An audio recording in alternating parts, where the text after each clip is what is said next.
Thanks, This is everyone. Bill. I can hear you as well. All right, perfect.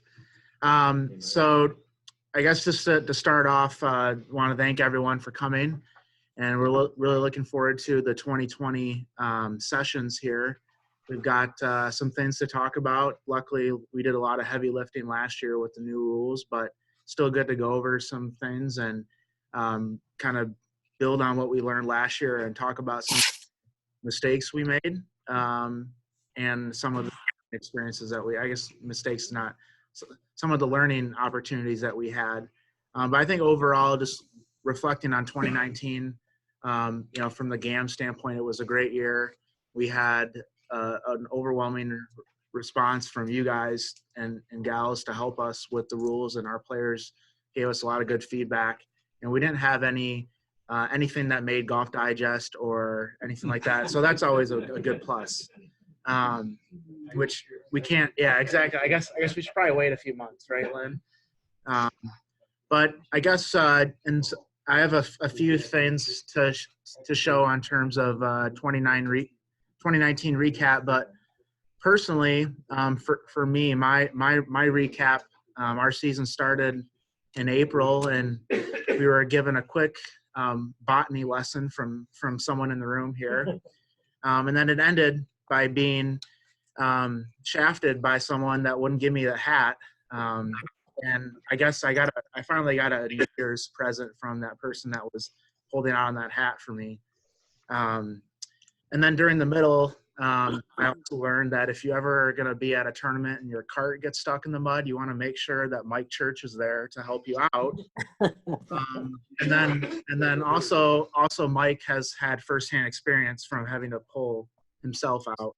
But there's another person that's not in the room that won't be named. That's in a country that everyone knows about. That also was stuck at some golf course in Lansing, and we all had a great time and laugh about it. So it was a great year, I think. It definitely was a great year for me, but hope you guys all had a good time and look forward to a good 2020. So one thing we did internally with the staff, and we didn't get a ton of phone calls in, and this isn't perfect tracking, but we did try to track the phone calls that came in to kind of get an idea. Obviously, we got more than 61 phone calls, but just an idea of what were the most popular questions. And if I go over here, I can give you a little bit. So the most common question we got that we tracked was about actually local rules and the committee procedures. So a lot of that was from the courses asking about, well, should we do the out of bounds local rule or not? And that was a topic that we got asked a lot about from offers as well. Do I do this if I'm going out to play Pheasant Run? If there's not anything out there at the course, do we still play by this? And yeah, I mean, obviously, if you're gonna go out there with 4 people and you want to use this local rule, unless there's a sign saying don't use it on the door when you walk in, go ahead and use it. We also got a lot of questions about penalty areas. We didn't categorize water hazards because that probably would have been even more if we would have put it in there. But I think we'll still hear water hazards quite a bit in 2020, but that was a common one. We had a lot of questions about ground under repair or abnormal course conditions and dangerous animal conditions. I think that's just in the rule. We probably didn't get too many questions about that. But and our other big one was Rule 11, so ball in motion, and the whole, I think Ricky Fowler thing probably triggered some of that. But so we got a wide range of questions, but definitely a few that came up more than others. And sure that all of you, based on your experiences, ran into similar. So let me jump back in here really quick.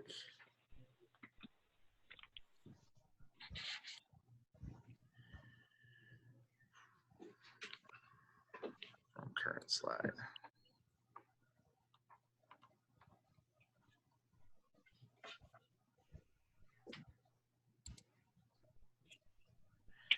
All right, so moving on to our topic today. So our topic today is to really cover what it is to be a good rules official, some good practices, some things that we can do. And a lot of you have heard this, multiple times, but it's always a good refresher to start the season. to how we should act out there. And everyone, has certain things. And, for those of you that have been doing this a while, feel free to share, some of the ideas that you have or that have worked well for you as we go on. But I always like showing this picture here because it's, we're out there to help the players. And you can see here that this official is helping the player either identify their ball or make sure that it's theirs.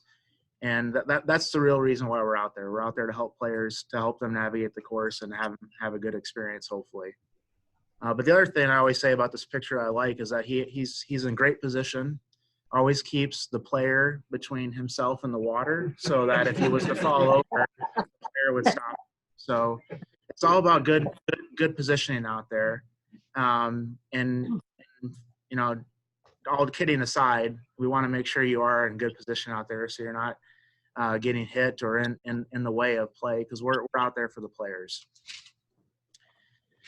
And we're out there to allow people to have a good time. And for those of you that love basketball like I do, you might know the now not working referee Ted Valentine, TV Teddy, who I think last year, was it last year? Maybe it was 2018, but someone didn't agree with his call from North Carolina. Instead of talking to him, and he just turned his back to him and did this. Those of you on the screen can't see me, but folded their arms and didn't even talk to the guy. We don't want you to do that. We want you to interact with the players. And if you do have to make a ruling, to be okay with talking to them and not avoiding them. There are certain things that we do that, we want to provide good customer service, but we also have to uphold the rules. But we don't want you to do it in a bad way that leaves people with a bad taste. But then you have, on the flip side, we're not asking you to stand on the first tee and start for 6 hours in a row without a bathroom break. So there's a little bit of a break here. We want you to have fun out there, and if you need a break or if you have questions, we're there to help out. So, what's I forget his name, Ivor, I forget.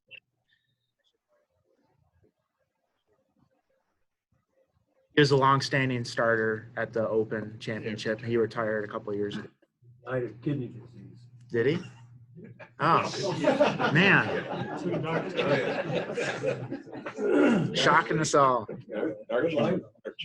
Yeah. All right. So we're out there obviously to help the players, but we're out there to decide questions of fact, right? So we're not there to give our opinion on the rules, even though sometimes we do. And it's fun for us to talk about how we think some rules are stupider than others, I guess, to use a not so great word. But we're really out there to enforce the rules as they're written. So, whether we agree that a golfer should get 3 minutes or 3 minutes and 30 seconds, that's not for us to decide. The rules say the golfer gets 3 minutes, so that's what they get to search for their ball. Okay, and then we're there to apply the rules. We're not there to enforce penalties, although some people like to do that. But that's not our job. Our job is just to apply the rules, not to penalize players, just to apply the rules. So, and then we're also there to just make sure that the game is fair, whether that's from a handicapping standpoint or whether that's from making sure that there's no Patrick Reeds out there. That's our job to do that. And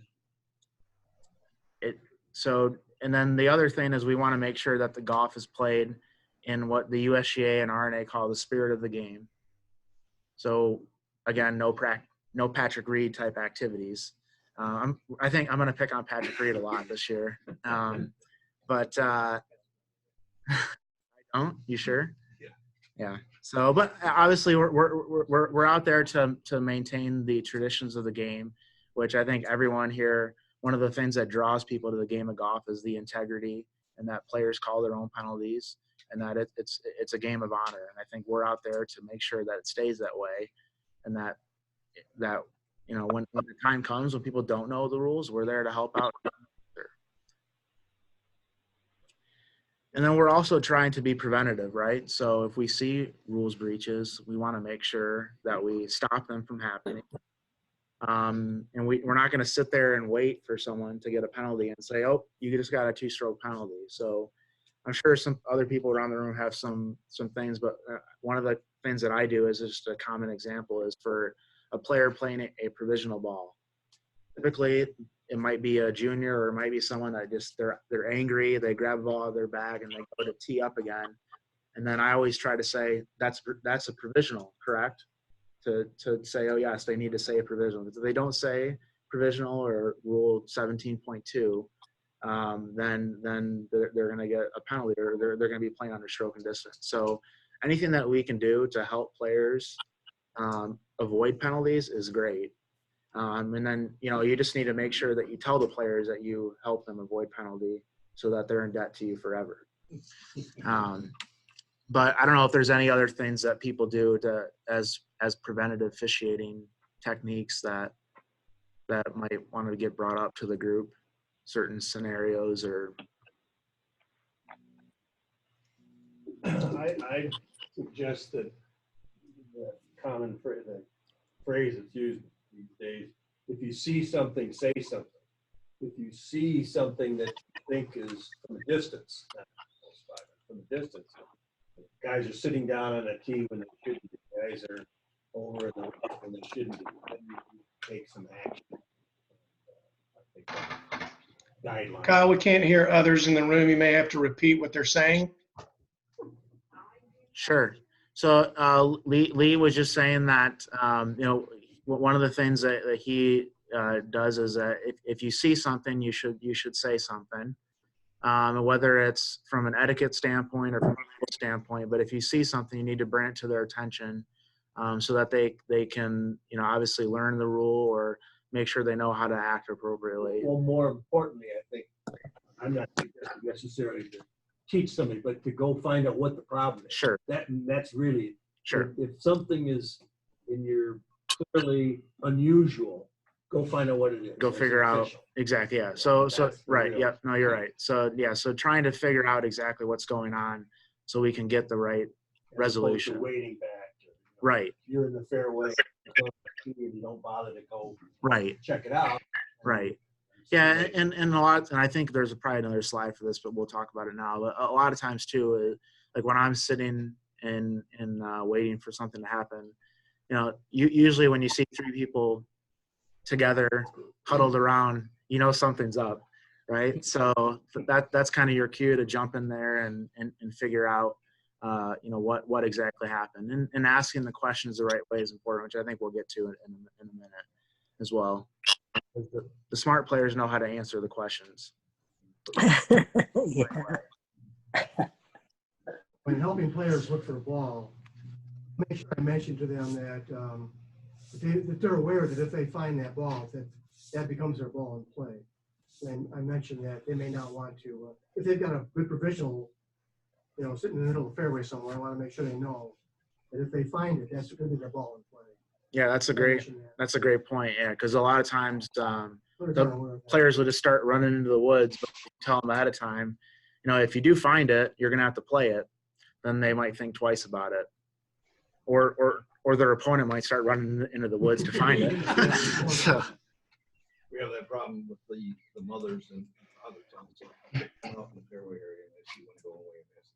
Just wait till he comes up. He might want you to search for it. So right. You have to stop them because those moms. Yeah. The spectators, they'll get out there and a lot of times, even if you tell them, they're just going to keep doing whatever. This guy doesn't know what he's talking about and go on. So. So this one here, be conspicuously inconspicuous. Basically, it just means that you want to be out there and be able to see everything, but you want to kind of be hidden to the players for the most part. You want to feel like you're not part of the outcome. And I think that's obviously there's a balance between that, where we want to be friendly with the players, we want them to enjoy themselves, we want them to know who we are, but at the same time, we don't want to be a visible factor in the outcome of the event.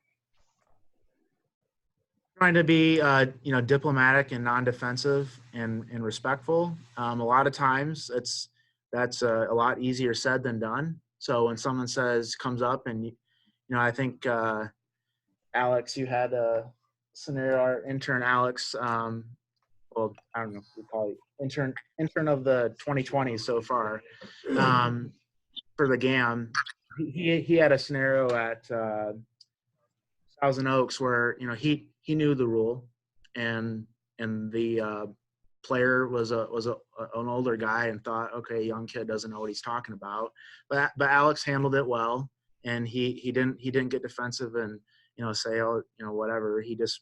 I think you got help from someone, got a second opinion. Yeah, I just hold down the walkie-talkie so the player could hear us. Mm-hmm. So, and a lot of times too, you'll get, but yeah, so, there's certain things, certain trigger words that are going to come up, and you just have to try to control those reactions and know that a lot of times, I said this times before, but anytime a player hits a bad shot, it's definitely your fault. So it's not the player. And I know we've all done it before. We've been driving our cart, and all of a sudden we turn around a corner, we see a player, and we stop right away. And then we just pray to God that that's a good shot, because we know if it's bad, that stare is coming right back at us. But, the players are going to get angry. Players are defensive by nature. They have to be successful. It's never their fault. It's always someone else's.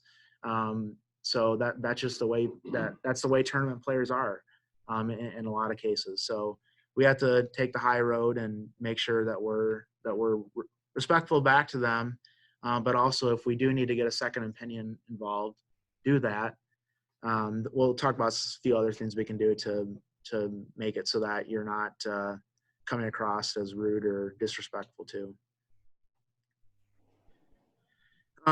This is some quote from the USGA that they probably came up with 20 years ago. A brusque or officious handling of a situation can, by upsetting the player, magnify the effect of a penalty far beyond the extent of the penalty itself.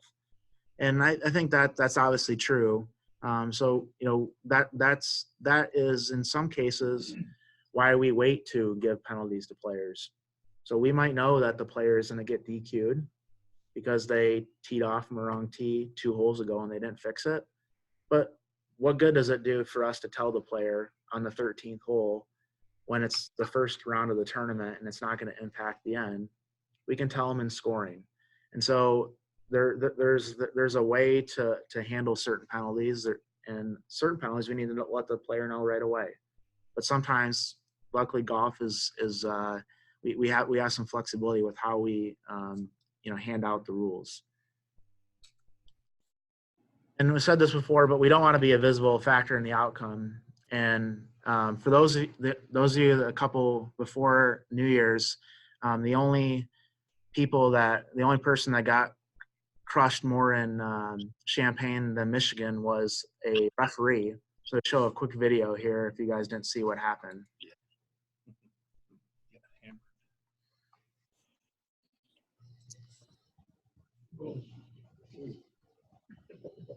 So they'll show a close up in a second. This guy is huge, by the way, like a monster. 7 foot something center, 260 pounds of straight muscle.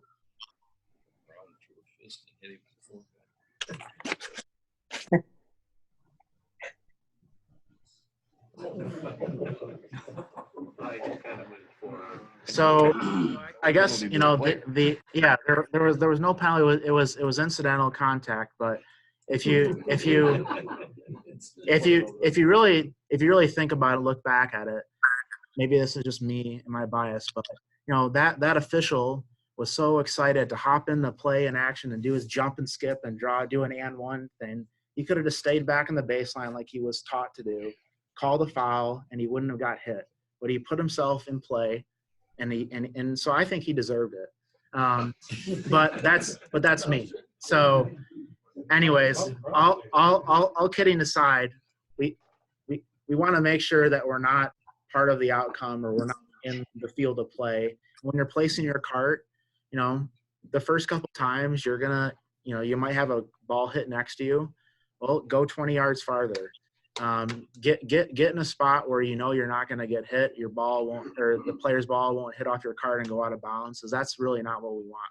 We don't want that. And we don't want you to be in the player's line. So make sure you're in the right spot. And if you're not sure, talk to your rover out there and they'll put you in the right spot. And then whatever Mick Kilday tells you, go about 20 yards farther away from the tee, because he's going to put you in the line of fire. But everyone else, you can listen to it.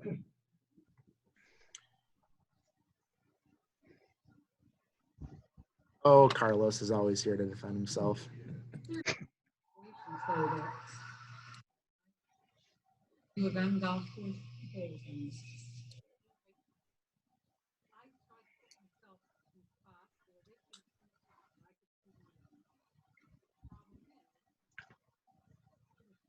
Happening down, I'm getting a hill here and down. Right. So it's like I tried to be in the middle of the fairway where they couldn't reach. You know, you couldn't do that either because I Yeah. couldn't see both to let them know it's clear, go ahead and hit. Right. It was like Yeah, we needed another person. It's a tough balancing act for sure. I'm not sure what hole you're on there, but number 3, Yeah, number 3 or 2, yeah, 3 or 4. But yeah, so yeah, I mean, it's a tough balancing act, and you know, sometimes you're going to be better off closer to the tee so that you can see it and you can help, you know, wave traffic and whatever. And sometimes you got to trust your ears, because I mean, I know when I'm out there, you know, it's some days you're not seeing anything in the sky, no matter how good your eyesight is, and you just got to listen to the bud, and then if you don't hear it, just go start looking, and then if the player asks you, well, where did it go? Say, oh, I didn't see it, but I'm going to help you find it. But you know, it's a fine line, because then the player's going to shoot back. Well, you're supposed to watch my ball. You're a ball spotter. Is that where you give the ticket that says good golf lesson? Yeah, we need to start making those, right? Tickets to some you know, the local golf academy, something like that.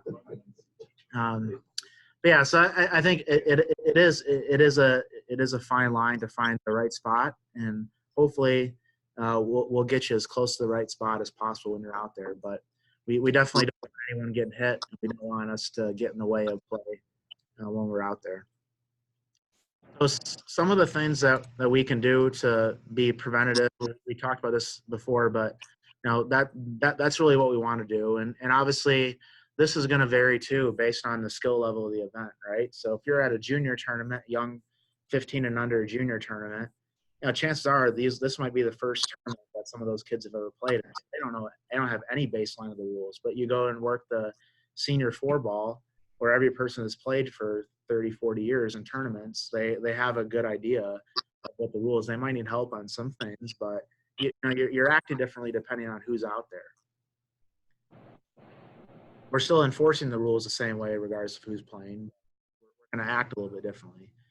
And like we were talking about, you know, it's the level, the experience level of the field. It's how many officials are out there, right? So, you know, you might be one of 2 officials. In that case, you know, you can't be everywhere at once.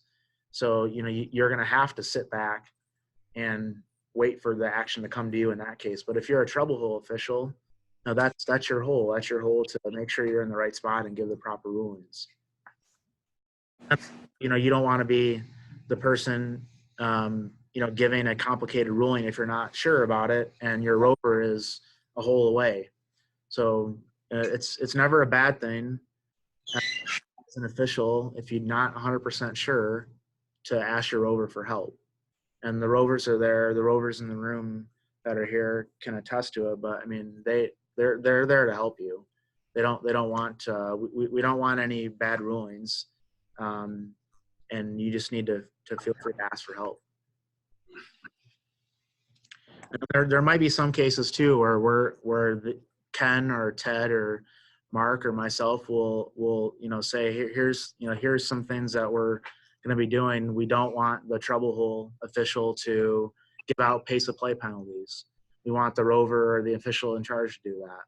So those are certain things that are going to impact, you know, what type of officiating you're doing out there as well. Officials have the right and obligation to advise the players with respect to the rules when it seems necessary. So, we want to make sure we're jumping in ahead of time before, if we see someone play the ball outside of the teen area and stroke play, we definitely want to step in, right? We know in match play, it's a little bit different. In that case, we might let it go unless we are in charge of the match. If we're in charge of the match, then we want to stop that, right, Craig? I do. Okay. So, Yeah. I think if you're a match referee and you're in charge of that match, you should stop it. If you were over 3 or 4 matches, then you just let them play out of play from outside a teen area. Same thing with order of play. That's our role when we're a match play referee, is to control the order of play. And then we'll find out, if you don't know already, that in stroke play, order of play is really irrelevant. So we don't have to worry about that.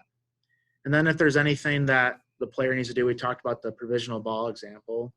If the player's bending over to pick up their ball to identify it, well, we know if you're going to pick it up and put it back without penalty, you have to mark it. So we want to tell the player before they touch it, hey, make sure you put a mark on that ball, so you don't get a penalty. We can talk about when cleaning is permitted or not. All these things we can do to help prevent rules breaches from happening. So how to give a ruling, this was mentioned in one of the comments. So, we always, and I think Lee talked about this too, we always want to help or want to approach the players. Do you need any help with your options? That's usually a good opening statement. Because a lot of times we don't know exactly what's going to happen. And if you go in thinking you know what's going to happen, or you know what the ruling is, a lot of times you might end up giving a bad ruling because you forgot what happened first. That might be the most important thing to the actual ruling. We're trying to be a detective out there, figuring out who was involved, where it happened, when it happened, and anything else that we might need to know that will impact the outcome. So, I don't think I have it in here, but every time I do a high school clinic, or really any rules clinic or seminar, I always mention the fable of the oak leaf, where you have the same situation, the ball is underneath an oak leaf in 4 different places on the golf course, and the answer is different every time, or almost every time. So if it's on the ground, you pick up the leaf and the ball moves, there's no penalty. You do it in the fairway, there is a penalty, right, if the ball moves in the fairway. Previously, a couple of years ago, if the leaf was in the bunker just next to it and you pick the leaf out, that was 2. Now it's no penalty. But the answer depends on where you're at in the course. So you need to know all these things. So don't rush in to try to make the ruling. Listen, try to figure out what are the facts that you need to know to get an answer. And when you're looking at your rule book, it's okay to consult it and read it. A lot of times, if I know a player doesn't want to hear it from me, I'll just open up the rule book and read it to them verbatim, or let them read it right from the book, so that they can see what the rule is, and not that it's just me making a ruling and it's more objective. It's a good learning experience for them too, although they probably won't think that at the time. And as we said before, never hesitate to ask for help. So there's a reason that we have those radios. That I'm not going to comment about the radios. It's my New Year's resolution not to comment about the radios. But we do have radios and phones. So if you do need help, go ahead and ask for it. That's why they're there. And really, we did it last year.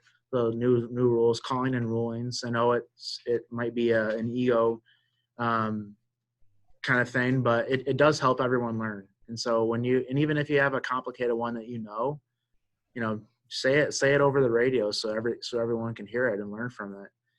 Because there's enough bad jokes on the radio already. Might as well learn. So I think it's never a bad thing to talk about it, and even after too. I mean, I know all of you, we all sit down sometimes after or before the next morning and talk about what happened. But it's just good to kind of talk about it afterwards and make sure that we have everything figured out. I think Craig, that's how we figured out that at the Michigan AM last year, that one ruling that we gave was not correct, because we talked about it after and we realized exactly what happened with the club being replaced. So, yeah, Driver, turns out that the driver was really damaged before his life started. right, So we kind of became aware of that after we let him replace it. right. So there's, I mean, obviously there's certain things that we can learn from talking about it, and we're going to make bad rulings. It's going to happen. We just don't want to end up in Golf Digest. That's the goal every year. But the more we talk about it, the more communication we have, the better, and the better off everyone is from learning about it. And maybe we can, from a staffing standpoint, try to write up some of those weird ones that we have and maybe share them with everyone every once in a while, because I think it's good learning for everyone. And then, as Craig said earlier, it's always great to end with your balls in play or some kind of confirmation that they're good to go. So, the last thing you want to do is a player's dropping from the cart path and they're dropping and they do it the right way and you just walk away and don't tell them anything. Just give them that confirmation that they didn't mess up. They're not going to get a penalty, so they have that.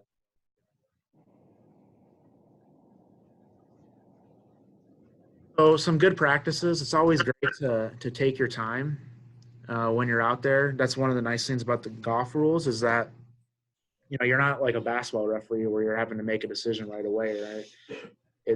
You have time. In some cases, we mentioned the example about whether we're going to tell the person about the penalty now or when they finish. We have some options. And certainly, we want to make sure that they know right away that they've got a penalty, not only for that player, but also maybe for other players playing as well. So talked about this, reading the rules to the players definitely creates credibility, so that you're not just making up something. Rule 25, although we've referenced Rule 25 at least every other tournament I work. Great rule. If you haven't read it, I'd open up your rule book to Rule 25 to read it.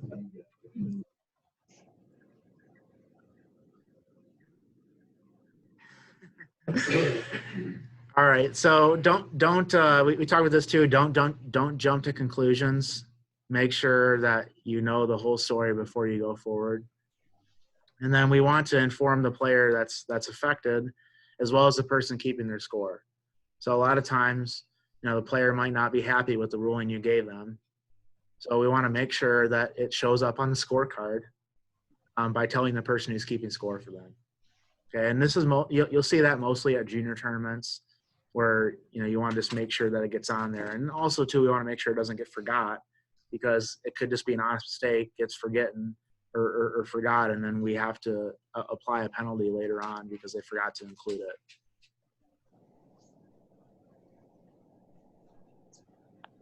So when we're timing players, that's not this. We can talk about timing too. I think that's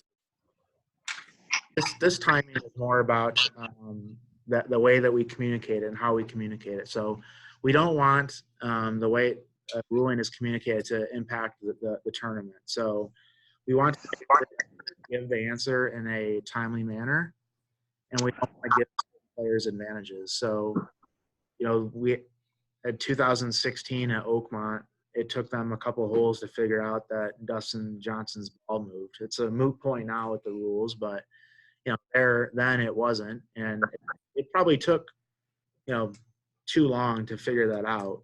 I guess I get why they wanted to take their time to make sure they got it right. They have a ton more eyeballs on their event than we do, but some things you want to let the player know right away. In a two-stroke penalty, which I think is what he got, right, if I remember correctly, and players shouldn't have to wait 3 holes for that if there's good evidence that it's a penalty. And the day of the tournament that it happens too matters, right? So I forget what round it was, but if it's the final round on Sunday, know, you want to make sure that everyone in that tournament knows where Dustin Johnson stands. And in that case, he was so far ahead that it didn't really matter. That was the days when Dustin was actually a good golfer. Mark.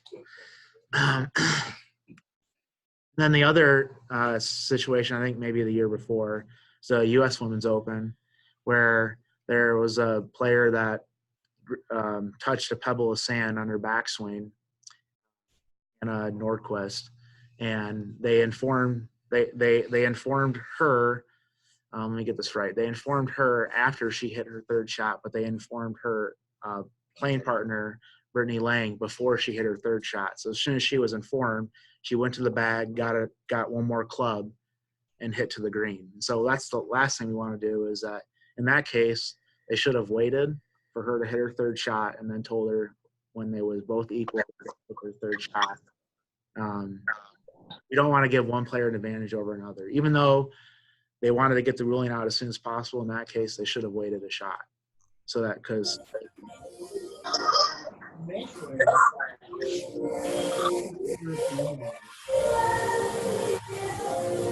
soon as possible.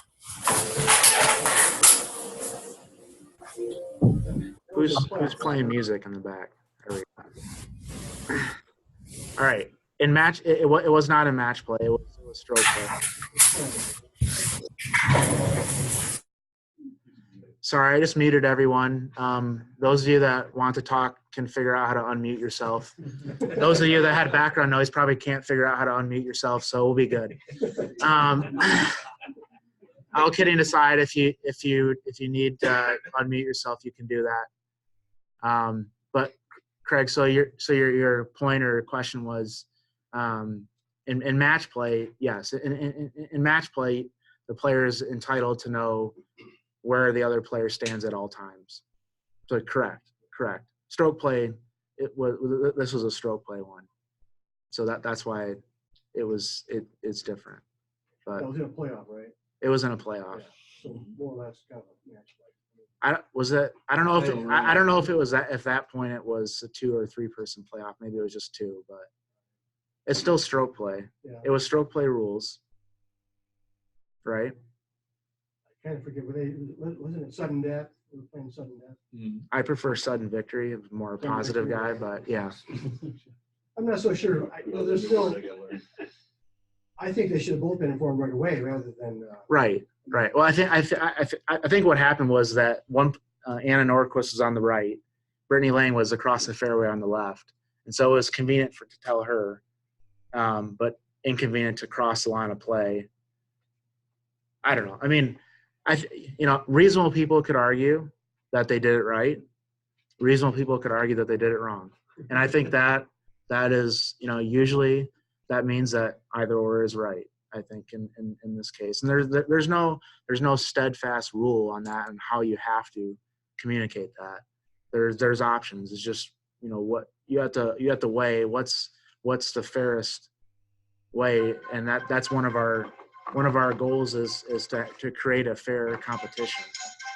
So if you're running a playoff for say the last qualifier spot for one of our qualifiers, you've got 4 guys out there playing extra holes. If somebody breaches the rule and incurs a penalty stroke, don't you think the other players should be informed of that, right? Yeah, I would say think so. Yes, definitely. But I think really it comes down to at what point in time, and I would say that they should all be informed in a similar space on the course in a similar time. But I think in this case, it was clear as day that she changed the way she played the hole after getting that information. And maybe she was entitled to that. I mean, like I said, reasonable people I think could argue that. To me, as a fan, I was angry that she was able to change her club because she knew that, and the other player didn't know that, didn't know the rule until after she hit her third shot. It wasn't that they told her before she hit her third shot. She had already hit her third shot, and they told her after, but then told the other person before she hit her third. So maybe it's just my opinion on it, but I don't know. I'm all about trying to make it equal and fair, and but I think reasonable people could argue both ways. Disregarding that situation. Yeah. Whether you're an official or whether you're a referee, it should be acceptable from our group standpoint that if you observe a penalty, but you're not sure what the penalty is required, whether it's a one stroke or 2 strokes or DQ, that you should inform both players or all the players. There's a penalty. I don't know what the outcome is going to be. Here, I'm going to. Sometimes you can't get assistance right away. The rover's doing something else, or you can't. Whatever, the battery goes out of the Right. radios, whatever it is. But as long as you've informed the group that there's going to be a penalty of some kind or clarification, to me that should suffice. Yeah, And definitely. you've done the right thing. Definitely. As opposed to rushing through it and telling somebody, well, it's a 1 stroke and final later it's 2 strokes. Right. And you could make the same argument that, you might not know that if it is a penalty or not, but say, hey, I observed something that may or may not be a penalty. I wanted to let you know we're going to get an answer to you right away. And I think that would be appropriate too in some cases. I think a lot of times too, I mean, we don't have to deal with it. No, I guess no one has to deal with it now with video review and it being, well, I guess they still do though, right? Because they have someone looking at so I mean, there could be a scenario where, you would say, hey, we're looking into a situation. We'll let you know as soon as possible what the outcome is going to be.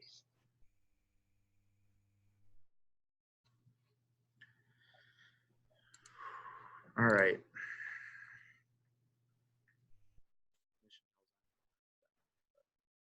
All right. So studying the rules, I think most everyone in here has a book or an official guide or rules of golf book. Either or will work, whichever one you feel more comfortable with. I know personally I feel more comfortable with the official's guide because that's what I've been used to.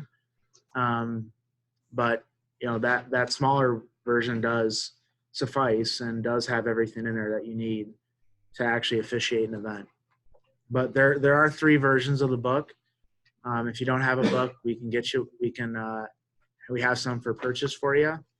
But it's a great resource to have. And when you're going through and when we go through this, next week we're going to spend some time on definitions, which I know is boring, but every person that I've talked to that is a good rules official has always said the same thing, that the definitions are the most important part of the rules. And without those building blocks, you cannot be a good rules official. So no matter how boring it is to read the definitions, they're absolutely critical to understanding the rules. So we'll go through some of the definitions and read more into them, but you definitely want to understand those. And then you also want to learn the way you learn best. So, there's a lot of great resources out there. JW has sent me a ton of them that we'll get up on our website eventually. There are a lot of great resources out there, but figure out which is the best way you learn. I mean, we all learn best in different ways, and some learn better from doing, some learn better from reading, some learn better from seeing. So it's just a lot of different things, a lot of different ways that you can learn. But there's a lot of great resources out there, whether it's the USGA website or other websites that are out there. A lot of you I see have a tab rules book. I'd highly recommend that. It makes it easy to get to those when you have questions out there. I think one of the things that I don't. There are plenty of people in the world that know the rules better than I do, that can recite them better. But when you're out there, you don't need to memorize all 500 some pages. You just need to know where the answers are. You need to know the keywords to get to the answer. Some people are smart enough to memorize the whole thing, like the Mark Wilsons of the world, and they'll be able to recite you whatever point, whatever decision or interpretation, or do they still call them decisions? I forget. My memory's so bad now. Interpretations. So, but know how to use the rule book to your advantage to get the answers that you need. And then don't be afraid to take tests. Talk about some testing options that we'll have this year for you guys. But don't be afraid. There's quizzes on the USGA website, which we'll take one today. That's always a fun way to end the class, or the session. But just test yourself as you find out what things you don't know. I mean, every year, I think up until this year, I finally learned the flag stick rule. But every year, I'd get my questions back that I got wrong, and flag stick, and it's finally. I mean, but you get feedback and you take it and you learn, and so that testing can give you that feedback. There's three types of books. I think everyone knows that, but there's also for your golfing partners that you want to play with or whatever. There's this rules book as well. One thing that's not on this page is the app. So I highly recommend downloading the app on your phone. If you're tech savvy or if you have a smartphone. I know a few people in this room have dumb phones. I won't mention their names, Gene or Betty, but it's all right. Never change. But, one of the things, if you look at the book, and I'm holding up the rule 10-2, but this picture in here, which is standing on a line, I mean, this picture is wrong, but on the app, it's right because they updated it. So it's good to have the app. And it's good to remember that some of this is not always right because of the changes in interpretations. Is that the interpretations is clarifications. That's the word I was looking for. Clarifications. The ones that they made after they've sent these to press. And it was interesting. I forget where I was, but I think it was at one of our meetings this off season. But they said that the reason that they're not reprinting the books right away, the USGA and RNA, is because these books are being translated into other languages, and they don't want this book that just got done being translated in Spanish to say, oh, you need to go back and retranslate it again, and everything you just printed is bad. So that's a good. I mean, I thought that made a lot of sense. So you'll probably see similar print period that there was before, every 4 years or every 2 years, where you'll see a new one printed out. Probably in 10 years, there probably won't be any printouts. But we're a long ways from that decade starting. All right, so a couple of key dates for everyone. February 5th is Wednesday. That's when the tournament registration opens. We'll show you. We just launched a new website on Monday, but we'll show you what that looks like. We don't have the volunteer section built out yet, but we'll have that up, and it will look probably a little bit different than it did before. But in terms of the sign up process, it'll be the same. And we'll be working on getting those up so that you can sign up for events. We probably are about 85, 90% done with all of our events and qualifiers. At this point, we're pretty much just qualifiers. We typically do wait for those for some of the championships to make sure that we don't overlap and we don't burn our bridges with one course over a qualifier. We could get a championship.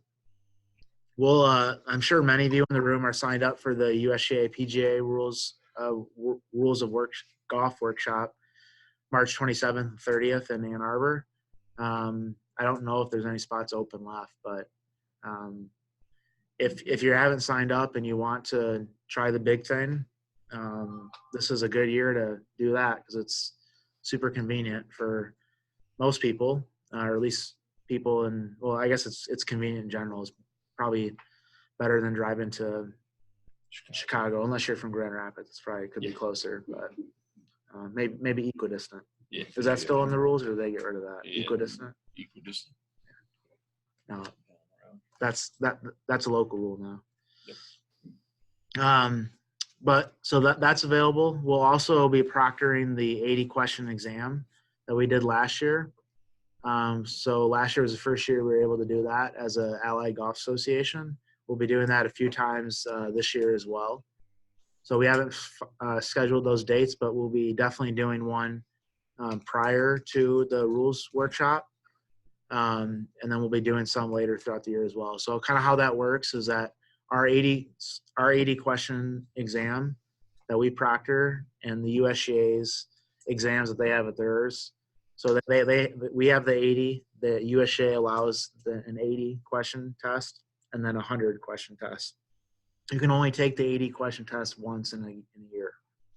So if you want to take the 80 question at a bigger seminar, a USGA seminar, don't take it with us because you won't be able to take it at the USGA one. But if you're going to take the 100 and you want to take the 80 for practice, or you go to the 100 and you don't get the score you want and you want to take the 80, you can do that. Just can't take the 80 twice or the 100 twice this year. So we'll figure out those dates and get them out to you, but we'll be doing at least 2 or 3 of those this year, and one prior to the Ann Arbor session as kind of a test or prep for those of you that want to do that. All right, a few other things are the schedule that we sent out in email, but we'll talk about, we'll try to get through all the rules, including Rule 25. And we'll talk next week. We'll talk about the definitions. We'll probably do some other things as well, maybe some quizzes or things like that.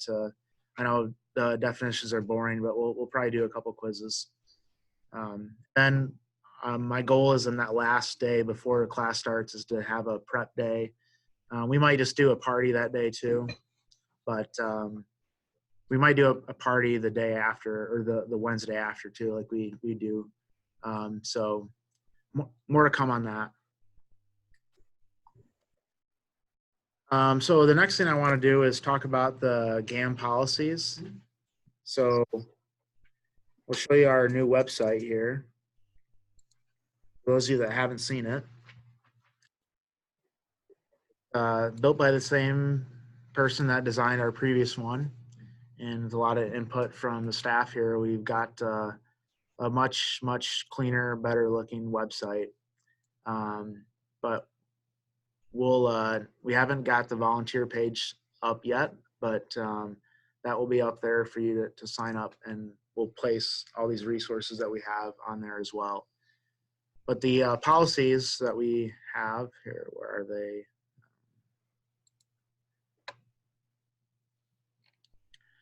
So we have a group policy that I'm sure no one knows about, but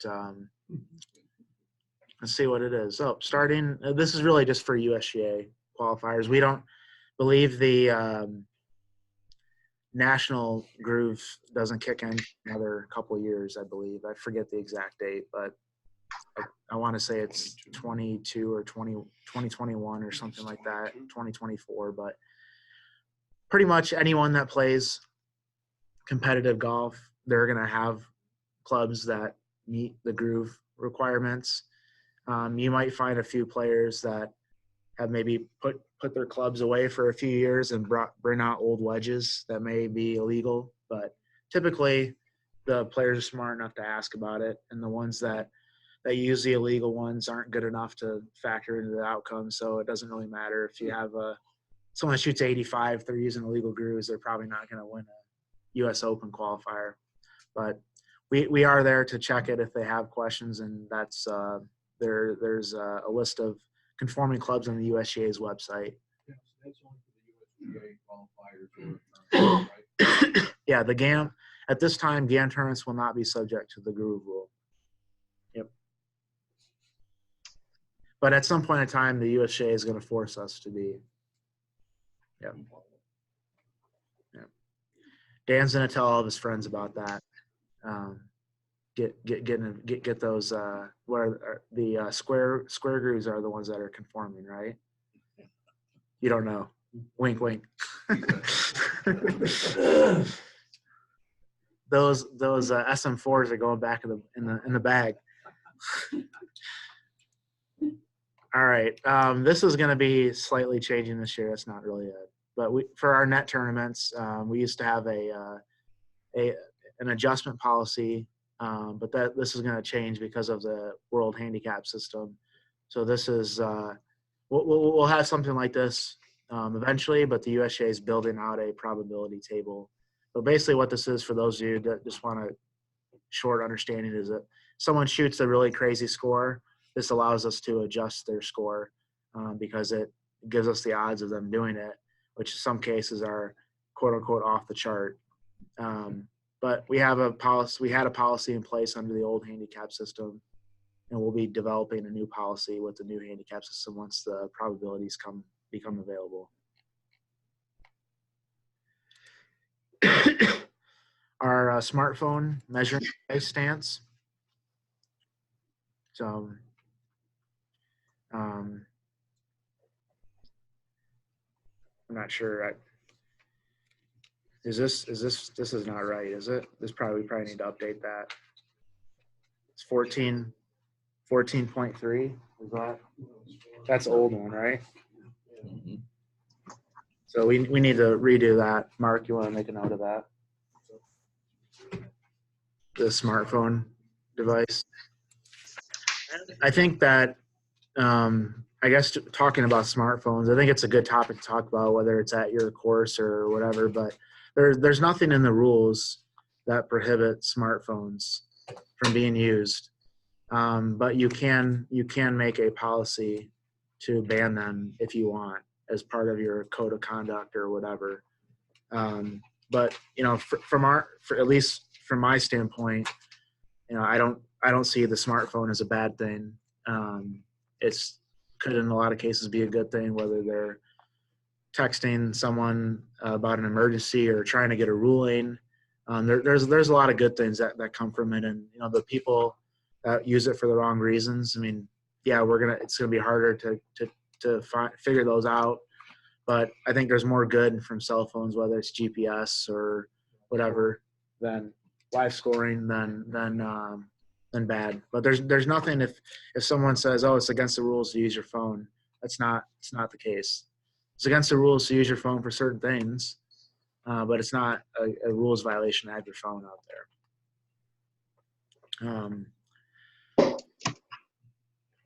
There are spectator cart policy.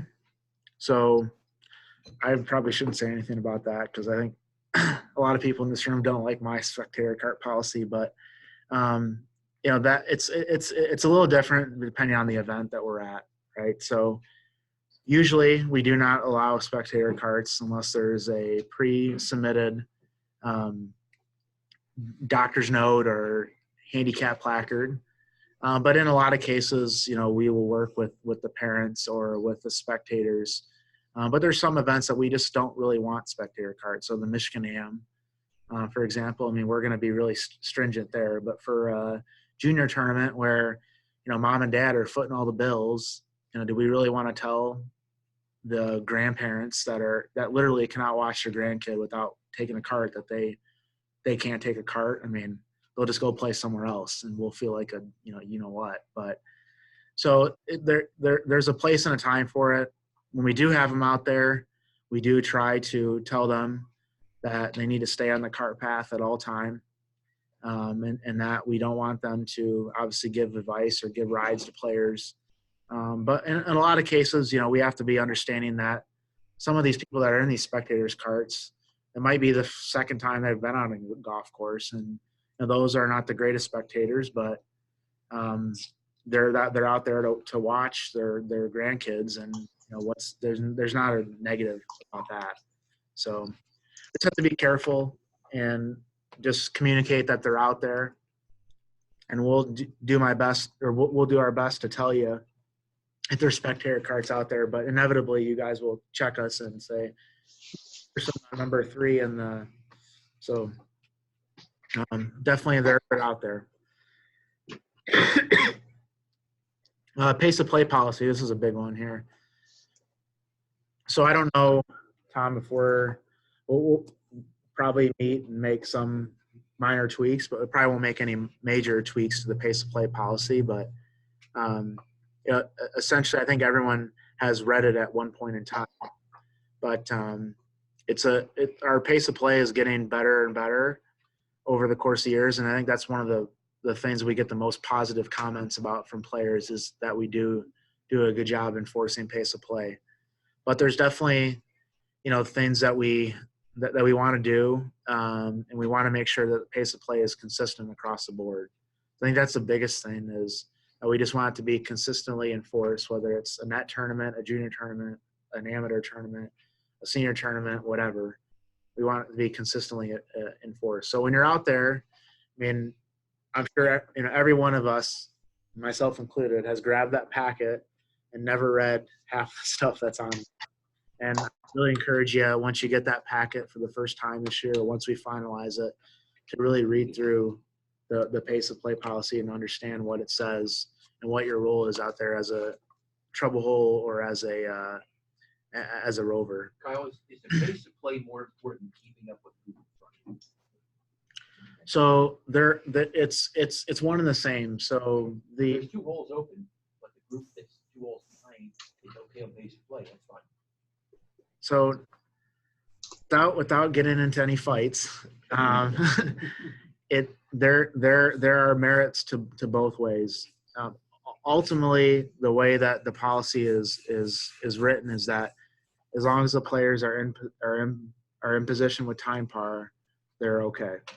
But in a lot of cases, their time par may not have been set properly, or we may have something that makes play go faster, or slower, or we have a storm that's coming in and we need to finish. So and there's certain times where we might bend it a little, but I guess to answer your question, the most politically correct way without starting any wars in here would be that it's all about the time par, and as long as they're within their time, they're okay.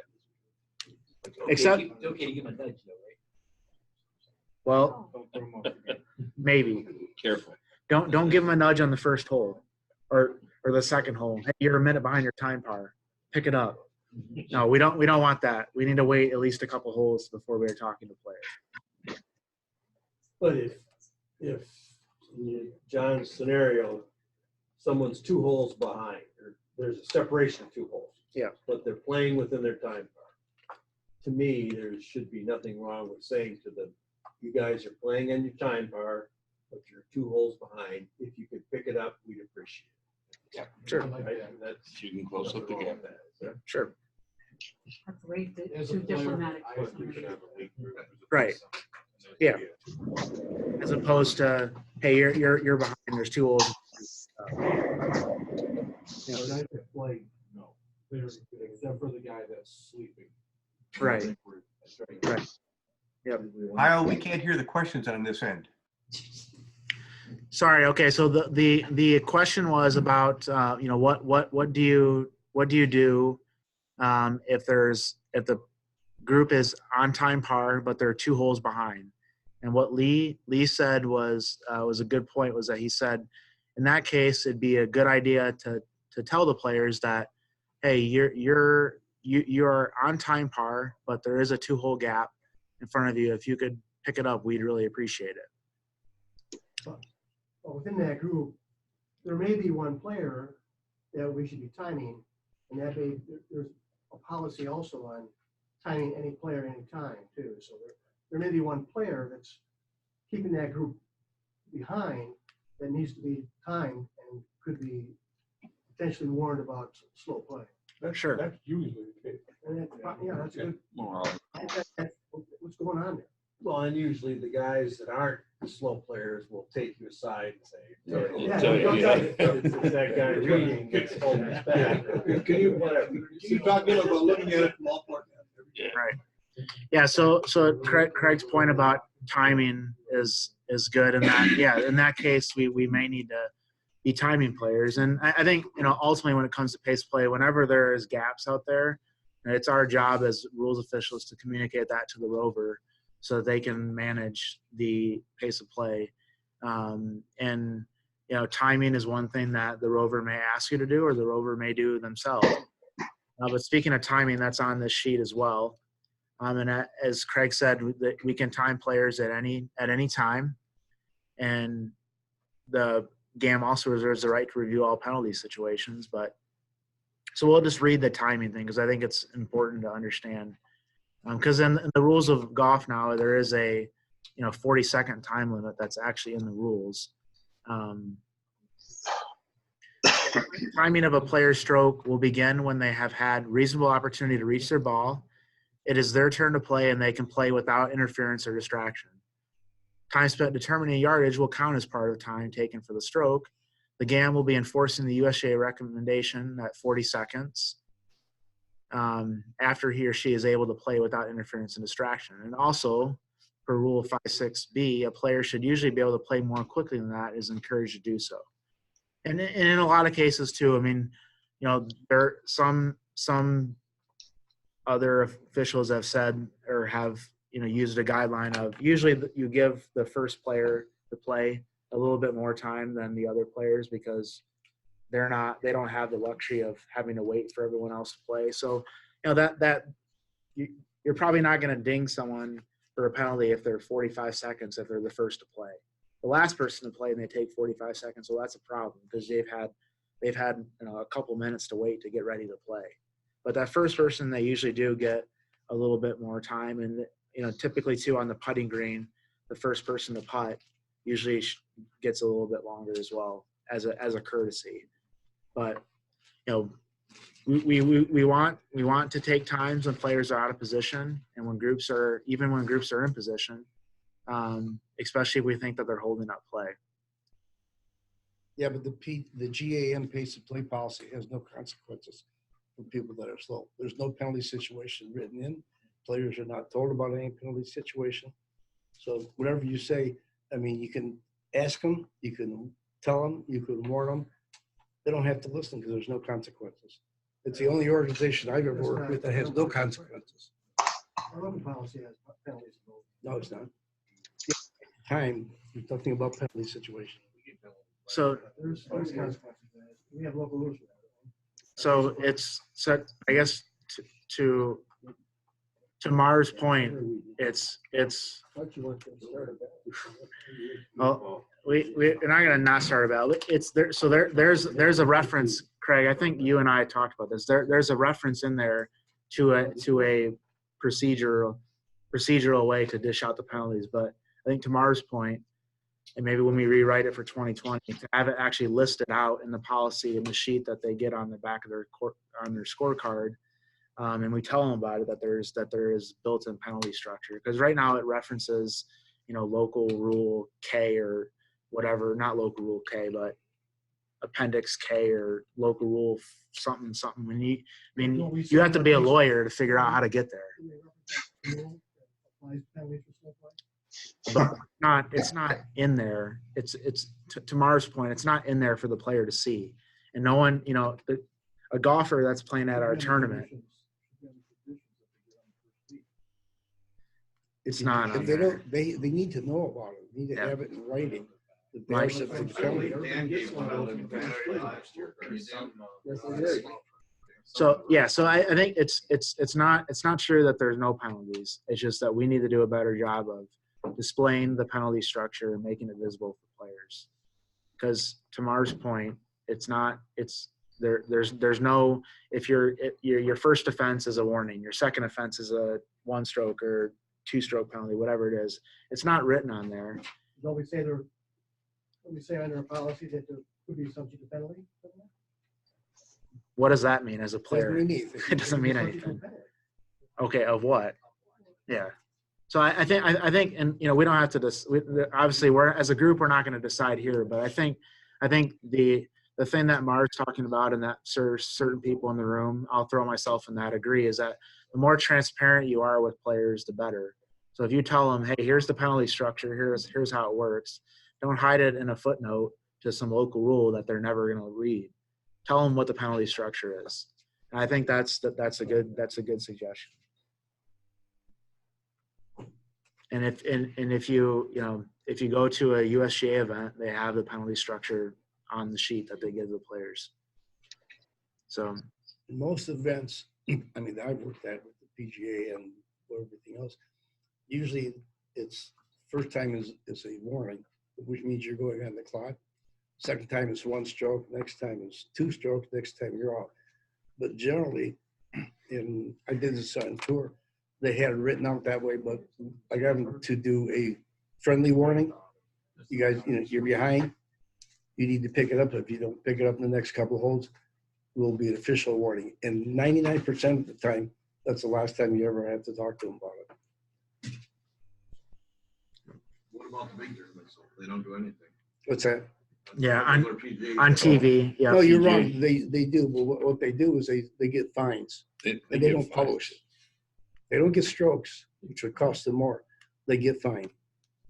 Yeah, I think the European Tour is coming up with a new kind of policy that we'll probably get to see. But I think, yeah, you're right, Mike. We a lot of times it's hard because player will say, well, Justin Thomas doesn't get a 2-stroke penalty for taking 1 minute on the green.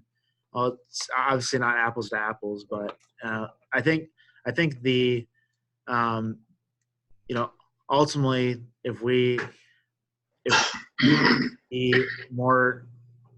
can, I don't want to say this in the wrong way, but if we hand out penalties, that helps enforce the pace of play policy and gets people to act in accordance with people talking about it. I'm not saying we should be handing out penalties left and right, but we shouldn't be looking around the room and saying, hey, did we give out any penalties this year?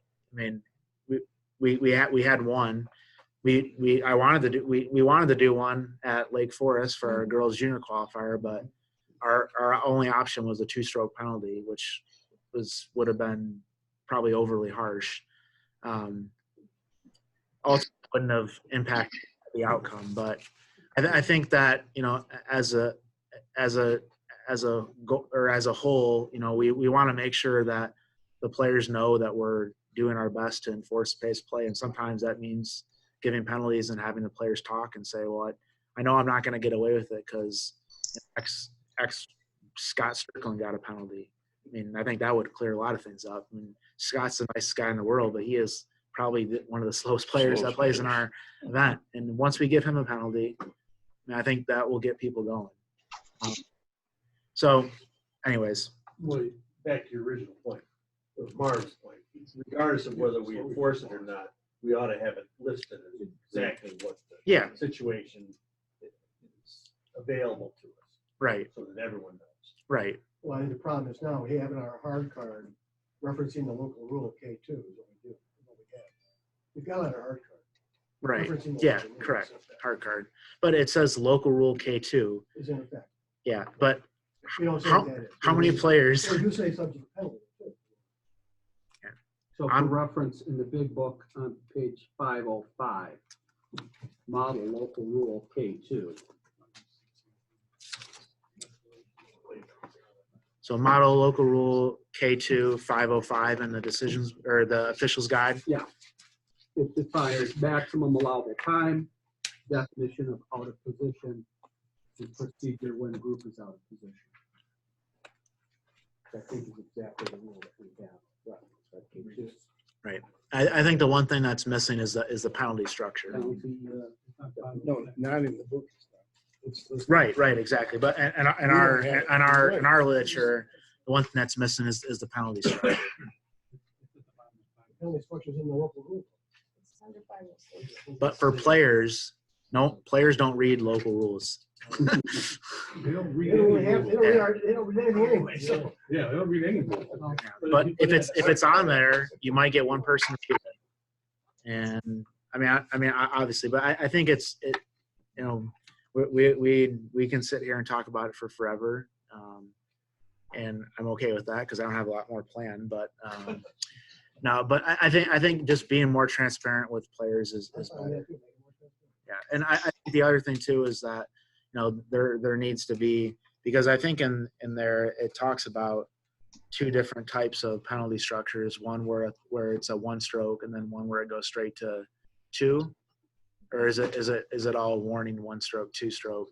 One, two, Okay. Okay. First breach is 1, second breach is 2. Yeah. As a starter, we always tell them now that, pace of play is enforced, even if maybe we need to. Yeah. So I think maybe it's that penalty statement we put on the board. Here's the penalties for pace of play. your first time you're talked to, it's a warning. Second time you get a 1 stroke, whatever. And obviously at the policy that we enforce for USGA qualifiers would be a tad bit different, potentially. Do they allow us for? I think for pace of play, they allow us. Maybe they don't allow us. Maybe that's why we weren't able to. Right. Well, it's. When we start, we tell them right there on the sheet. Yeah. You can put it on the Right. rule sheet once they Right. look at the rule sheet. Yeah. Yeah. Right. Exactly. And I think if we lay that out, that'll be right. Right. But you gotta be careful with the group and the individual. Group and say, this is your last warning, because you're gonna have 2 guys fighting about the 3rd guy. Right. There's a fine line between.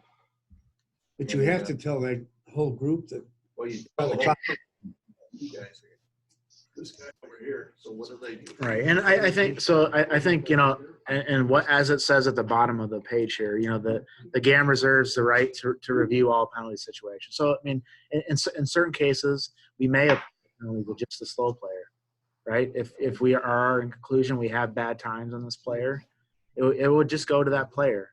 But I think one of the things that Mars said that I think we've all had experience with is usually when you tell the player that they're on the clock and that there's going to be a penalty, that's usually the last time you talk to them that round, until after they come yelling at you because they shot 82. But I just have those warning cards, and when those have been handed out Yep. to groups, they've helped immensely. definitely. Yep. And I think we'll continue that for sure. Right. Have we ever had a scenario where we penalize the whole group? Yes. I'm sure we Yeah, have. when we had the timing stations. Yeah. I mean, I think if you had a situation where the entire group, or and you couldn't identify that it was one person or whatever. Players in the same group, Well, especially when we know who the slow players are. on the second day of a tournament, it could. Yeah, exactly. Yeah. Scott Strickland seems to find his way in the group with all the good other good slow players. Yeah. He has no clue where he is. All right.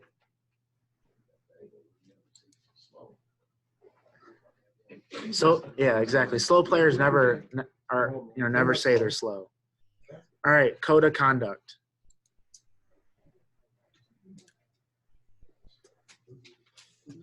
So this was new to the rules last year. The associations or tournament committees were allowed to create a code of conduct. This could include a lot of different things.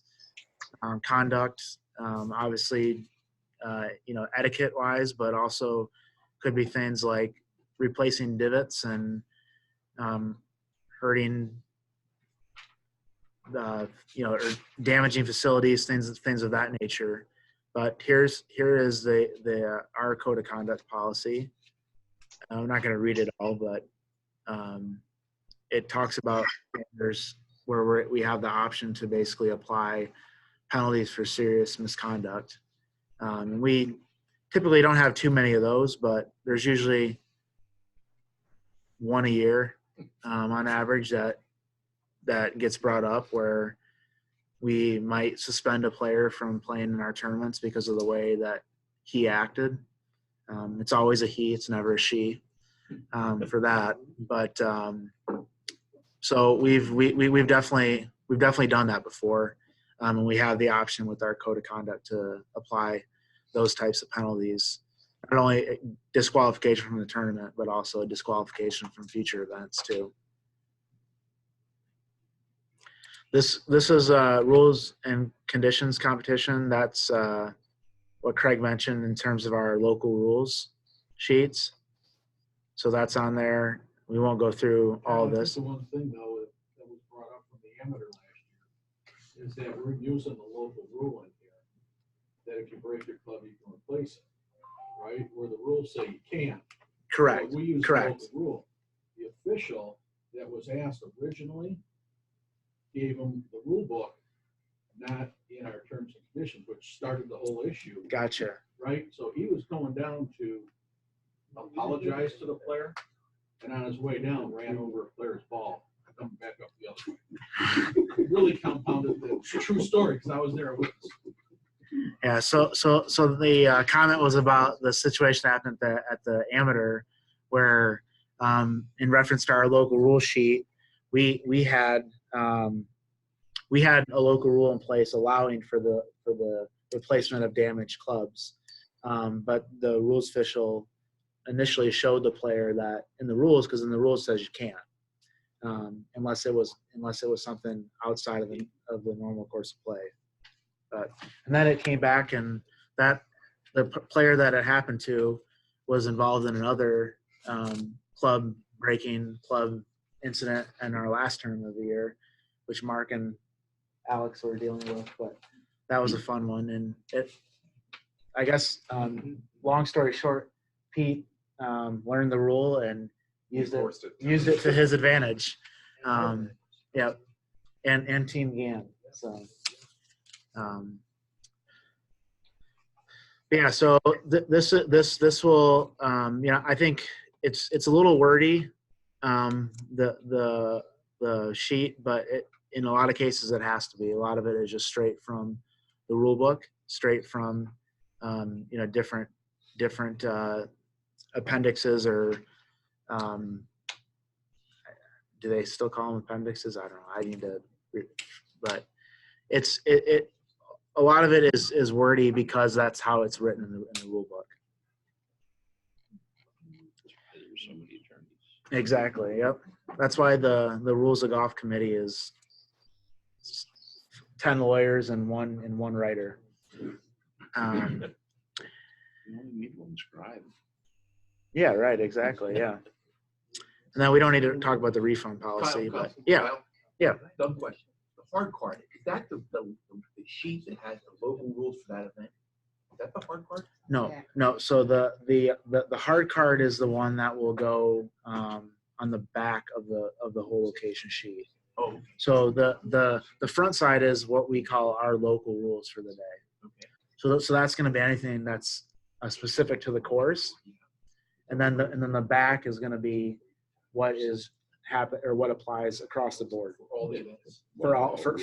for all the GAM events, and we have a separate one for USGA quals. Yeah, but that front page is just the stuff specific to the course,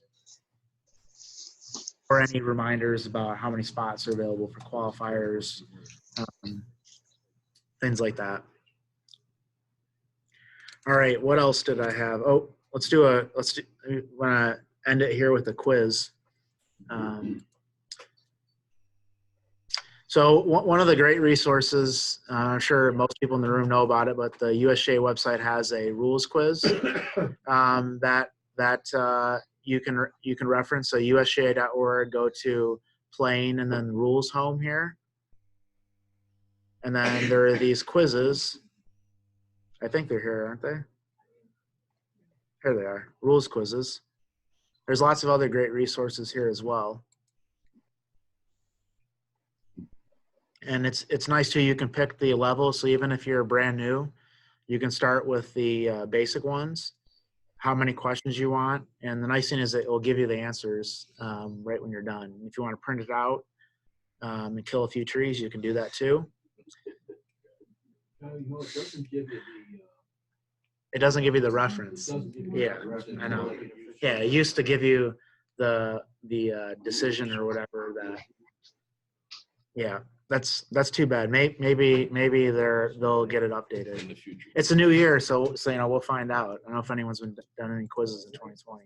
Yeah, Kyle, it gives you references to the rules Okay. after you finish answering them. Oh, nice. Okay. Because I've already had to send in to the USGA about 2 of their rules, which they Nice. forwarded on to their technical group. Okay. Nice. Yeah, because I know at the beginning of last year they didn't have that, but that's good. Yeah, so every one of the quizzes at all levels has a reference to multiple rules or definitions that apply. Great. All right, so let's do a 10 question.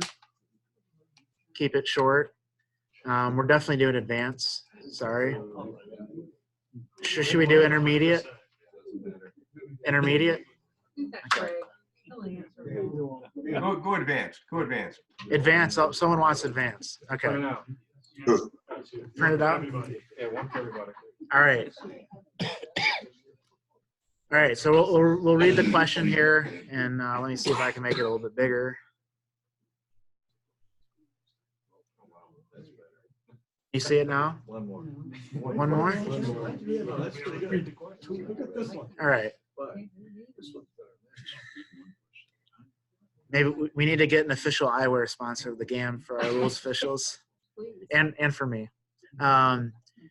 With respect to match play, which one of the following is true? A player may not concede his opponent's next stroke while the ball is in motion. A player may concede a hold his opponent at any time prior to the start or conclusion of the hole. A player may never deliberately lift his opponent's ball while it is in motion without getting penalty. Usually when you see the word never, that's usually a good sign for to X that one out. Concession of a stroke may be withdrawn if the player who conceded the putt misunderstood the number of strokes his opponent had taken.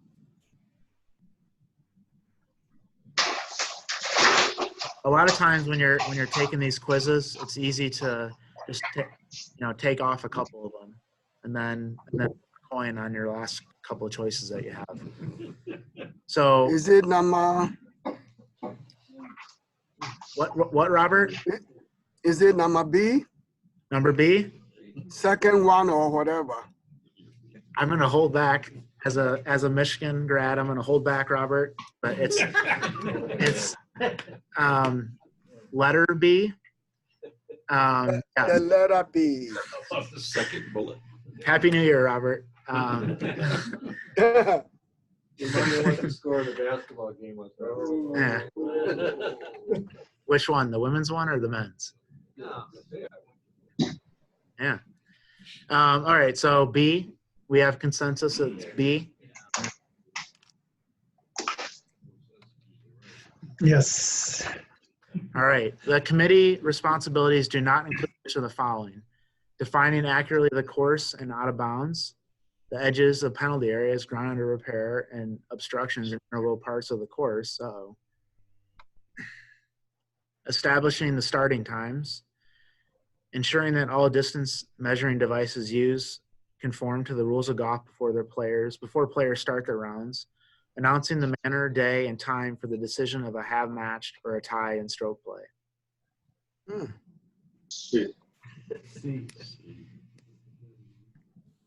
C. We think it's C. I think it's C. Okay. Number C. So it's interesting here that they have integral parts of the course in there, because that's not a term anymore. It's integral object. So that's interesting that they do they? On the USGA. Number 3, A and B are partners in a 4-ball match. A's ball is on the putting green 30 feet from the hole. B's ball is 20 feet from the hole on a similar line. To assist him with his own putt, B stands on an extension of the line of putt behind A's ball while A putts. What is the ruling? Since B only stood there to help himself, there's no penalty to either player. A was in breach of Rule 10.2B by allowing B to stand there. A has no score that can count for the side on the hole. B is not penalized. B was in breach of Rule 10.2B4 by standing behind A. B has no score that can count for the side on that hole. A is not penalized as B was not there to help him in his play. A was in breach of Rule 10.24B. Since his breach helped B, B receives the same penalty. The side has no score that can count for the hole and loses the hole. So I have A, B, D.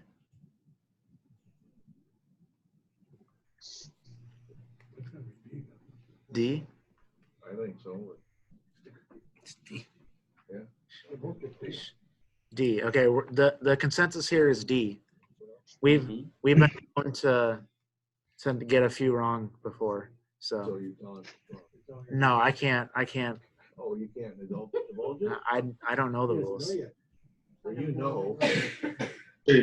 I have a hard time reading the question, let alone comprehending it. Which one of the following is defined as advice? Asking an opponent which direction the hole goes, telling another player that his ball is 157 yards from the hole, asking an opponent which club he just hit on a par 3 after both players have teed off and their balls are on the putting green, a player's caddies telling another player's caddy that the other player is standing too close to the ball on his chip shots, even if the other player's caddy does not inform his player about what he was told. D. D? D. C? Okay. In which of the following circumstances should the committee disqualify a player? Before making a stroke, the player moves the tee marker to give himself somewhere to stand for his stroke. Oh, that's it. Lifts the tee marker before playing a stroke from the tee area for no apparent reason and then replaces it. After playing a stroke from the tee area, in order to assist the players behind him, a player moves a tee marker because he believes they are too close together. Or the dreaded all of the above. D. D. D. Yeah. D. Done. D. 1 and 3 are. So it's gotta be all. We're gonna DQ a player for all these. I think we might need to look at the rule book before we move on to that.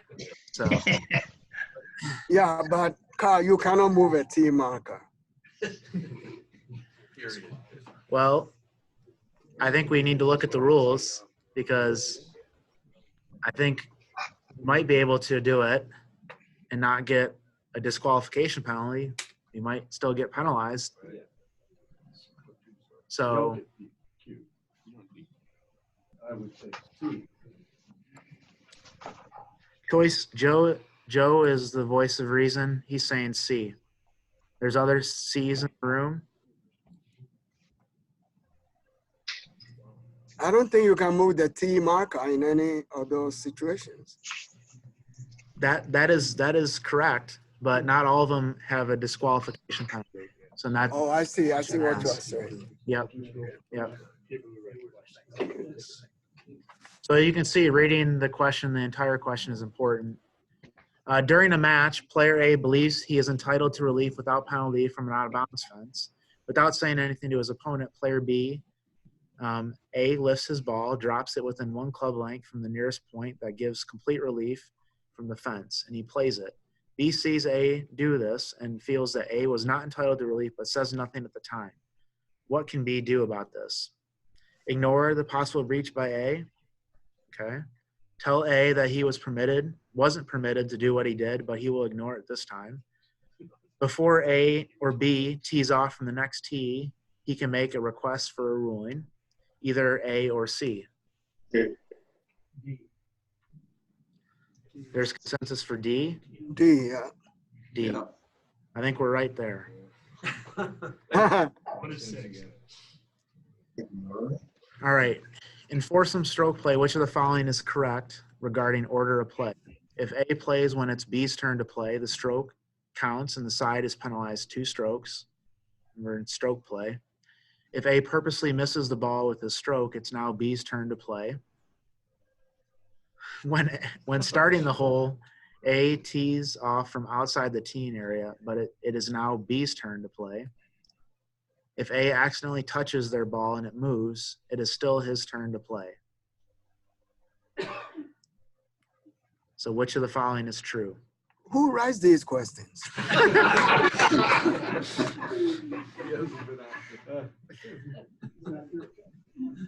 It's crazy.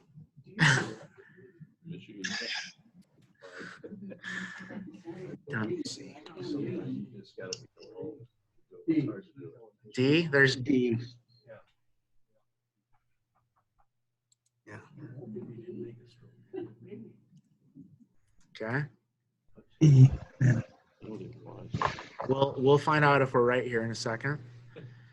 After teeing off on the first hole of stroke play competition with his 3-wood, a player realized that he forgot to adjust the weights on his driver to his preferred setting. Before teeing off in the second hole, he adjusts the weight of the driver. Before he tees off, his actions are questioned. What is the ruling? Since he has not made a stroke with the driver, he was entitled to adjust the weight with no penalty before using it.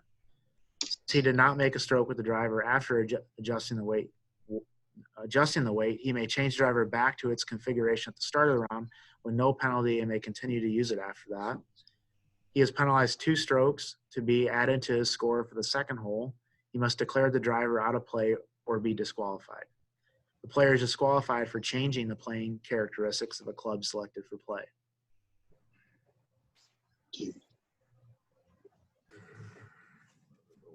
This is new for 2009. B. It is new. Yep. It is new. We got a C, we got an A, we got a B. B. So we'll talk about this when we find out we got the right answer. But the reason that Dan mentioned that it's 2019 change is that it used to be when you changed it, you automatically had the penalty. Now you can change it back without getting penalized. Right, exactly. Yep. As long as you don't use it. Yep. In stroke play, a player plays a shot from the tee area at the third hole. The stroke barely nudges his ball, which falls off the tee. The ball comes to rest within the tee area. The player tees the ball up again. The player makes a second stroke, which sends the ball towards a wooded area. After a 3-minute search, his ball cannot be found. The player returns to the tee area. What is the proper procedure? The player must play his next stroke from within the tee area and may tee the ball anywhere in the tee area. The next stroke will be his third. Must drop a ball as near as possible to the spot where his last stroke was played. The next stroke will be his fourth. May tee a ball anywhere in the tee area. The next stroke will be his fourth. Must drop a ball anywhere within the tee area. The next stroke will be his fifth. B. C. All right, there's lots of C's here, Robert, so we're going to go with C. Okay.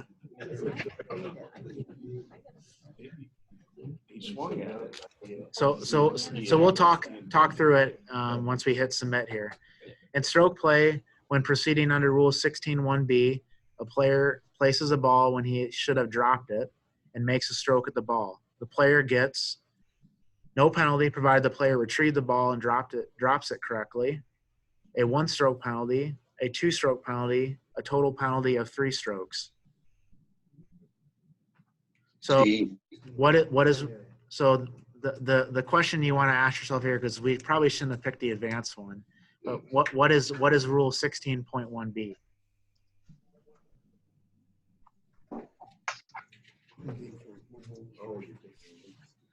So it's taking relief from an immovable obstruction or an abnormal course condition. Yep. So 17 is the penalty area, Craig. So Craig was trying to trick everyone. So it's free relief. So we're not getting that penalty stroke. So then what's the answer? 2-stroke penalty. Playing from place. 2-stroke. 2 strokes. Yep. Now if it was a penalty area, the USGA is going to put this tricky wording on there, and the answer is going to be 3 strokes because you get a 1-stroke penalty for taking relief from the penalty area. So you got to be careful that you don't forget that penalty sometimes, or a stroke and distance penalty. All right. We only got 3 hours to figure this all out. Oh, look at that. Wow. Impressive. 2020. Well, we could just cancel the rest of the Wednesdays now. Right. So let's go through these really quick. So with match play, we said that a player may concede a hole to his opponent at any time prior to the start or conclusion of the hole, right? So we can do that whenever, no problem. The committee's responsibilities do not include ensuring that all distance measuring devices conform to the rules of golf before players start the round. if it's brought to us during the round, that's when it's our responsibility. But we're not on the first tee checking rangefinders to make sure that they're right. Or grooves. Right, or grooves, yeah.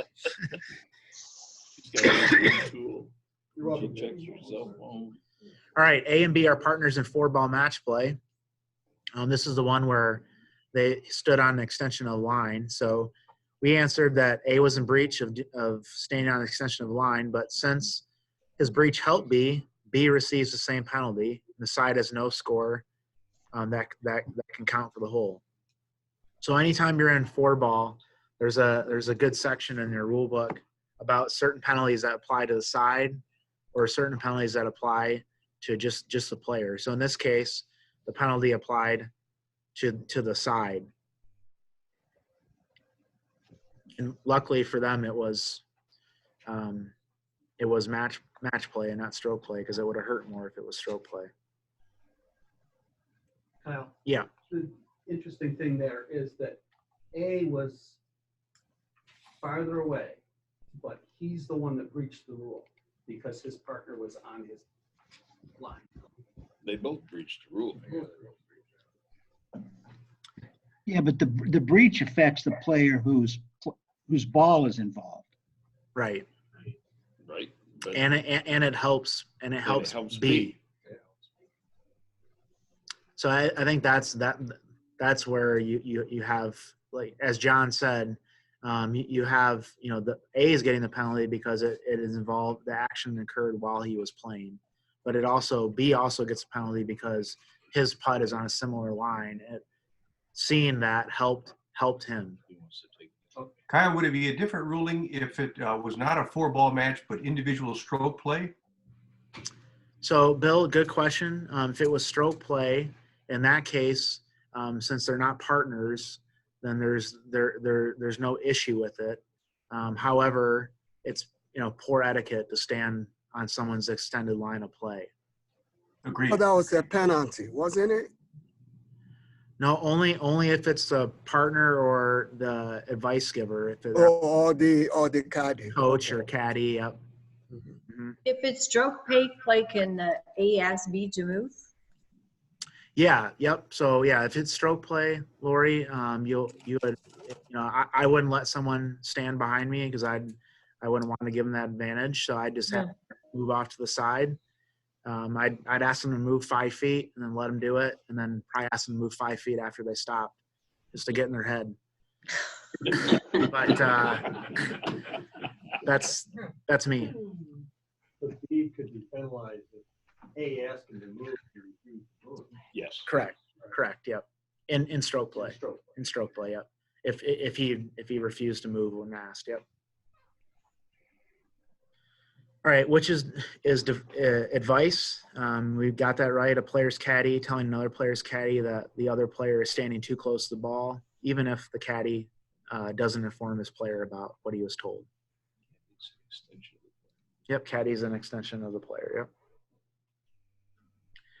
All right, so in which of the following circumstances should the committee disqualify a player?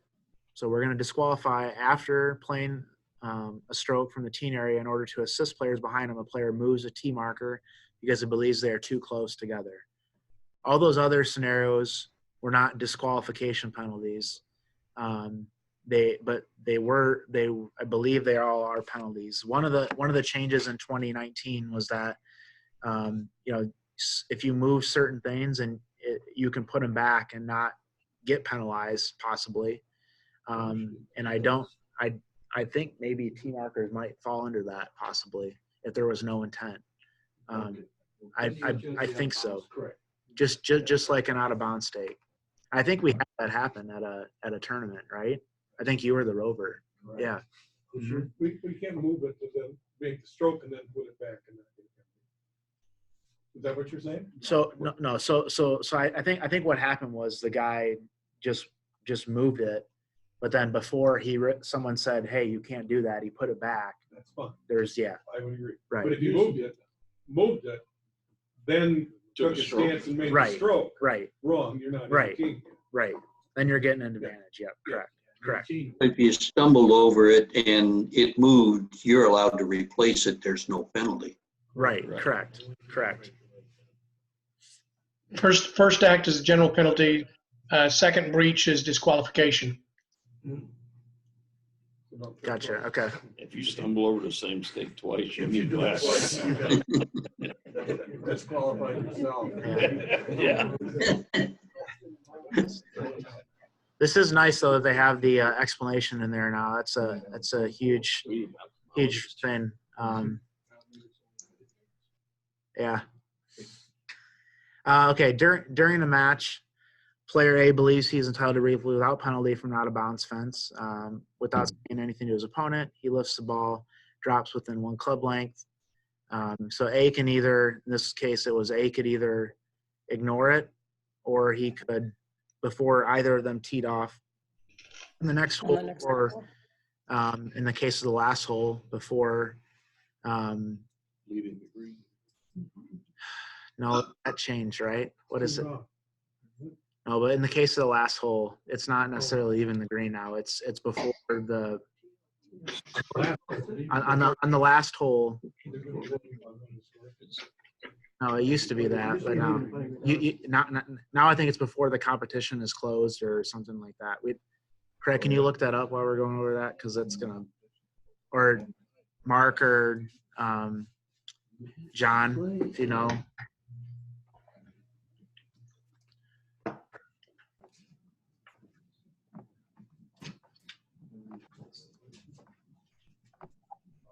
Thank you, Mark. Great hands. Not all the way across. I didn't trust it all the way over there. You cross the line, there's a penalty for that. That forward pass. It's right. Yeah. I don't remember the A or C, so I can't tell. Yeah, no worries. Oh, Craig's gonna look it up. We'll keep going. Okay, no, what I those believe things it's- were, B was that he could tell the opponent that he saw what he did and he's gonna ignore it, which Right. is a violation of what used to be, In the case of the ruling, most of the result of the match. I can't remember where it is now, but that's agreement to waive the rules. So that's why it couldn't be B. Right. Yeah. So our question. Okay. Yeah, John. Our question here was what if this happened on the last hole, when is the time for a ruling up? And Craig said before the match is the match is determined. What, Craig? What were the exact Before the words? match is final. Before the match is So final. when it's announced or posted. Yeah. So when it's posted on the scoreboard, or referee says reading wins 2-1. Before that point, it was Yes. we need to get done. Yep. Right. In this book, page 28, 3.25. Mm-hmm. Okay. Page 28 in the small book, 3.25A. 2A. A5. All right. Why do we do advanced again? Enforce some stroke play. Which of the following is correct regarding order of play? If A accidentally touches their ball and it moves, it's still his turn to play. So did A make a stroke in that case? No. Okay, the other ones, we'll learn this for next time. We probably should go through it before, so we have all the answers up, or the other bad answers. But the other one talked about a penalty, I believe. And we know in penalties don't impact the order of play for force. And one of them was from playing outside the teeing area, which a stroke doesn't count. So Right. strokes that don't count don't affect the order of play. Right, yep. All right, after teeing off on the first hole with stroke play, the three-wood, he realized that he forgot to wait. We talked about this one, but since he didn't make a stroke, he can move it back to where it was at the start of the round. But like Dan was saying, that in 2018, that would have been a penalty because you couldn't adjust it all. Now you can move it back as long as you don't make a stroke with it after it's moved. And in stroke play, a player hits a shot from the teen area in the third hole. The stroke barely nudges his ball. I think we got this down to a tee. So in this case, within the teen area, the player is okay to tee it again. In this case, he hits shot 2 up. The third stroke is out of bounds and come back and is hit in his, or out of bounds, or I guess lost, right? Lost, not out of bounds. Ball's lost, so 1, and then hits his 4th. So I think, did this happen at a high school regional or something like that? I feel like someone, maybe I'm just imagining things, but I thought this year someone had it this year. Maybe not. Kyle, I think that was just, it was Zach Johnson did it with he was practicing trying to drive, inadvertently hit and knocked the ball off the tee, and I believe the ruling was that it was not a stroke at that time. Correct. Yeah, that was definitely the case. Yeah, this is. Wait, was that what we were? But in this case here, the player made a stroke, so it's a little different. Right. In this case, the way the question read is the player intentionally tried to hit the ball at this point. Right. Correct. Yep. So that's why that one shot counts. In Zach's case, it doesn't. Right. I agree. All right, and then last one, in stroke play, when proceeding under Rule 16.1B, taking relief from a cart path or abnormal course condition, a player places the ball when he should have dropped it and makes a stroke of the ball. Someone wants to get out of here. Gosh. No, I'm just kidding. It's all right. Siri is so honest, you know? I'm just kidding. Yeah. All right. Oh, it's all right. We got this one too. Anytime when the player drops it and they should have placed it once they make that stroke, they can't fix it. If we would have caught it before stroke, they could have done it right and got it without a penalty. But once they hit it, it's a 2-stroke from playing from the wrong place. In this case, it's not a serious breach, so we're okay. Just 2 strokes. All right. We're gonna end it there. It was a good first week. Next week, we'll talk about definitions. We'll do a few more quizzes, but we won't do the advanced ones. I have something for you. Yeah, folks. really quick. I sent out an email. I gave you this website. It's a very good website to study. It's called the Roving Official. Whoever this gentleman is, he took like the rules for ball, took all the rules from the whole book and put them into one spot. And then you can click right next to it, and it actually pulls up the rule. And then he has exams that you can take too. Yeah, they're pretty good. Yeah, the roving official is a good resource. At the end, he help you how to take the exam. All right, appreciate it, everyone. Thanks for coming out. Thank you.